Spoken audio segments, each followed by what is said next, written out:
చేయాలని మనందరం కూడా ఇప్పుడు సమావేశమయ్యాము.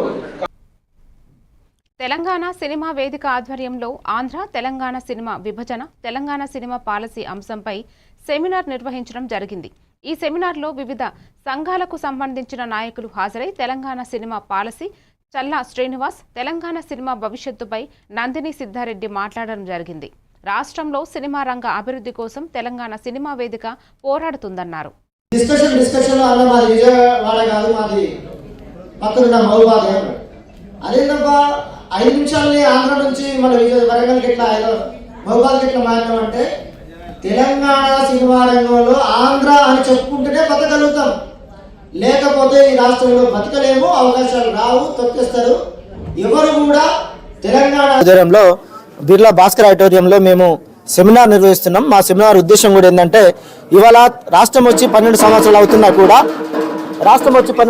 ఇవాళ ఆంధ్ర తెలంగాణ సినిమా విభజన జరగలేదు. సినిమా రంగం అంటేనే ఆంధ్ర ఆధిపత్యం కొనసాగుతూ ఉంది. ఈ ఆంధ్ర ఆధిపత్యానికి వ్యతిరేకంగా తెలంగాణ సినిమా వేదిక ఆధ్వర్యంలో మేము పోరాటం చేస్తూ ఉన్నాం. ఇవాళ తెలంగాణ రాష్ట్రం వచ్చిన తర్వాత కూడా సినిమా పాలసీ ఏర్పాటు చేయట్లేదు, లేదా తెలంగాణలో ఉన్న ఆర్టిస్టులను గుర్తించే పరిస్థితి లేదు. ఇవాళ రేవంత్ రెడ్డి ప్రభుత్వం అంతా కూడా సీమాంధ్ర భావజాలంతో పాలన చేస్తున్నట్టుగా మాకు అర్థమవుతా ఉంది.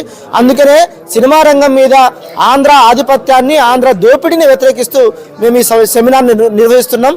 మా సెమినార్ ఉద్దేశం కూడా దాదాపు 1941 నుంచి దక్కన్ తెలంగాణ సినిమా చరిత్ర ఉంది. డిస్కషన్ అన్న మాది విజయవాడ కాదు.